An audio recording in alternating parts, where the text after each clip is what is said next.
Well, hello everyone, and welcome to my review of Avatar: The Way of Water, the first James Cameron directed movie in 13 years. Woo, yes. The first Avatar is the highest grossing movie of all time, so the sequel to the highest grossing movie of all time has some pretty big shoes to fill. Like, is this going to become one of the highest grossing movies of all time? I guess we'll find out in the next coming months, but yeah. Now, obviously, James Cameron is just one of the greatest directors of all time, so you can expect a really good movie walking into a James Cameron movie. Like, it's just kind of a given that he's gonna make another good movie, right? Um, and Personally, I only watched the first Avatar for pretty much the first time like a week or so ago, so I don't have like any nostalgia for the first Avatar. I don't have any like deep rooted love for that first movie. I think it's really good, but do I think it's $2 billion good? Do I think it's five sequels good? Not necessarily. So I was like, cool, more Avatar, sure, I'm sure it'll be good. It's from James Cameron, sure it'll be good. So that's kind of my thoughts going into the movie. So, did the movie win me over, or did it just kind of reaffirm my predetermined notions that Avatar didn't need five sequels? You are about to find out. So, starting off with the positives, it has to be said that this movie is probably the best looking movie I have seen all year. Like, the visuals on this movie are just so insanely beautiful. Just like the first Avatar, which that is most of the legacy of that first film, is just these amazing and beautiful visuals that you get to see up on the screen of Pandora. Like you get all that stuff that you saw in the first movie, like all the forest stuff, all the floating islands and stuff. But then this movie um, takes you in a different direction. Well, a majority of the movie is set like in water, in a water setting, so you can see all these cool underwater shots, all these coral shots, and it it just looks amazing. And it's just one of those movies that you want to see in a theater and get that cinematic experience with, because yeah, you can watch the movie at home. It'll be great when you watch it at home, but you're just going to lose some of that experience if you watch this at home. Also, with the visuals, this kind of goes hand in hand with it, but the CGI in this movie is top tier, like some of the best CGI that you can get. Like, when literally all your characters are CGI blue people, like, you're gonna have to have good CGI. Otherwise, people will be looking at really bad CGI for 3 hours and it's just gonna get tiring. But no, like, the CGI was flawless. It was pretty flawless throughout the entirety of this film. Like, I can't like really think of any moments where I was like, that's iffy CGI. Like, no, like while I'm watching it, I understand it's CGI and I can tell you like, yeah, this is all CGI, but there wasn't one moment in the entire film that I thought I was looking at CGI, if that makes sense. Like, that's how good the CGI is, to where I forget that I'm looking at CGI and I just believe what I'm seeing. Also, the action sequences in this movie are really good action sequences. I don't think they're quite as good as the action sequences in the first Avatar film, but um, they very much feel like action sequences that would fit in an Avatar franchise, which might sound a little bit silly to say because, well, this is a sequel to the first Avatar, but the action feels consistent between the two films, I guess is what I'm trying to say, where the action style feels like it feels consistent between the two films. Also, the movie does have a lot of really good emotional moments. Like, yeah, it's this big blockbuster, but it also has like character moments and character developments and emotional moments between the Sully family and kind of like their dynamic between like father and son and like mother and daughter and all that fun stuff. So while this is a big blockbuster, arguably one of the biggest blockbusters of the year, it has all the emotional beats that you want from like a character drama or something of that nature. So it balances both of those sides of that coin very, very well. Also, like the villains of the film, like this is gonna seem really weird, but James Cameron finds a way to make you root against humans. Like he makes a movie where you literally root against your own species because you want the Navi to win and triumph against the humans. And I'm a human, and like I'm literally rooting against humans in this movie. So like just the way that James Cameron shows you how despicable, unredeemable, awful that all these humans are, and makes you like think that what they're doing is horrible, and makes you see what they're doing is horrible, and it makes you want them to lose, which isn't necessarily an easy task, making someone root against their own species. So yeah, I thought he did a really good job framing our villains and making us hate our villains of this movie.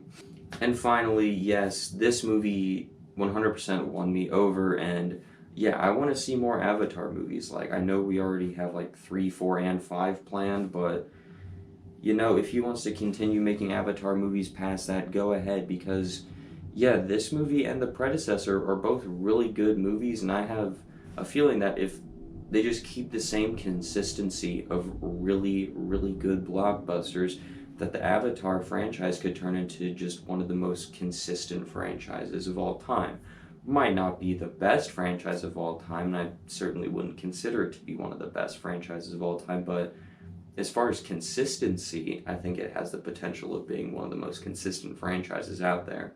As far as like a mixed aspect of the film, these aren't really like positives or negatives. There aren't really things that bothered me, but they could bother some people. So I don't have anything that's really fully mixed for this movie. But the runtime, yeah, it's a 3 hour and 15-minute long movie. I'm pretty sure this is the longest movie I've ever seen in theaters. Yeah, it might be a bit taxing for some people. For me, didn't bother me. I was just there for the ride. I was 100% down for the whole 3 hours and 15-minute like epic story that James Cameron was telling. I was down for it. There are going to be some people that just that is way too long for them to do in a theater setting in one sitting without getting up and going to the restroom. Like it's going to be it's going to be tough for some people to do that. It's not going to be for everyone based off the runtime alone. So just know that going into the movie, that this is a very long movie where pretty much everything in the entire movie is important to the plot. So yeah, it's not one that you can easily miss stuff. And then the other mixed thing is like, do you need to see this movie in 3D?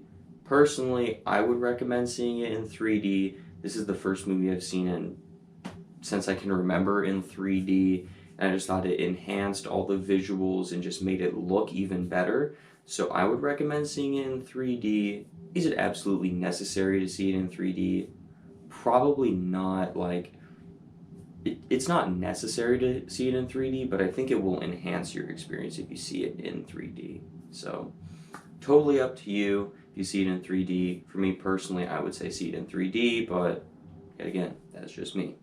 And now, as far as my negatives for the movie, it's going to be a little bit spoilerish, I guess. So, if you don't want to hear any spoilers towards this movie, I don't know, just like skip ahead like a minute or so. But the way that they brought back Stephen Lang's character and Sigourney Weaver's character, I wasn't that big on it. Like, yeah, I'm glad that Sigourney Weaver and Stephen Lang returned for this movie, but it kind of undermines some of what happened in the previous movie.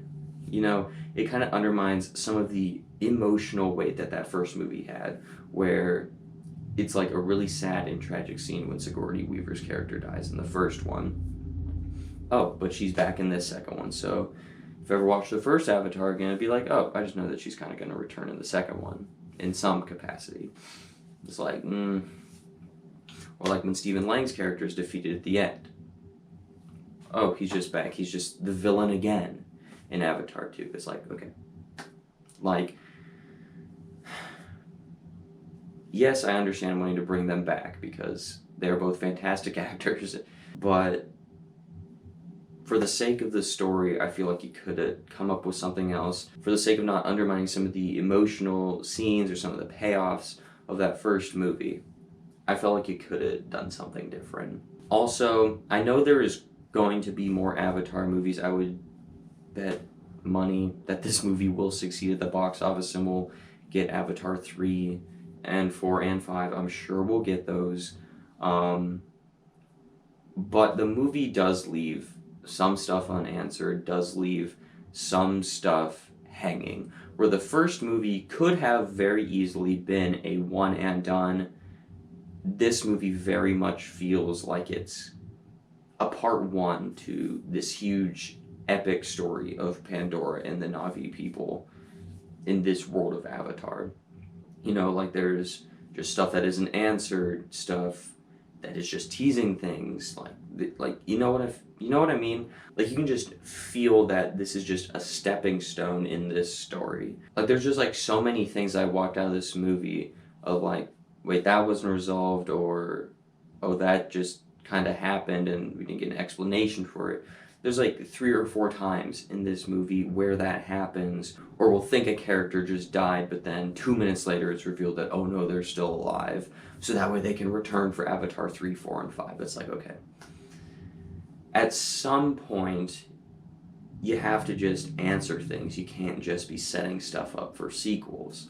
Like, I understand you want to make more Avatar movies, but what if this movie doesn't succeed? Like, I'm sure it will succeed, but like, what if it just didn't succeed? And this is all we got, and there was just all these things that were left up in the air. Like, we would never get answers to it, and that would be very disappointing to me. So, but yes, all in all, I thought this movie was fantastic. It 100% won me over for this Avatar franchise. I probably could have told you I was going to be one of the biggest naysayers of we don't need an Avatar franchise walking into this movie, but the movie won me over and I'm 100% down for all these Avatar sequels. Thought it was great, and this is definitely one of those movies that you need to go check out in a theater on the biggest screen that you can see, because it is just visually one of the best movies I've ever seen.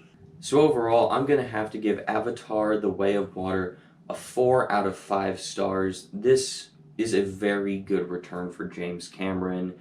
I hope this movie succeeds. Probably won't succeed on the level as the first Avatar, but hey, only time will tell.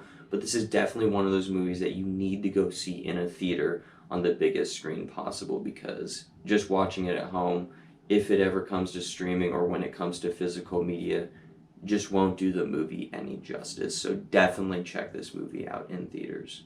So what did you think of Avatar: The Way of Water? Are you someone who loves the first Avatar movie? Are you someone that thinks it's very overrated and just thinks it's fine to even disliking it? Or are you someone like me that never watched it until like 2 weeks ago and thinks the movie is really good? So yeah, let me know your thoughts on both the first Avatar and this new one down in the comments section below.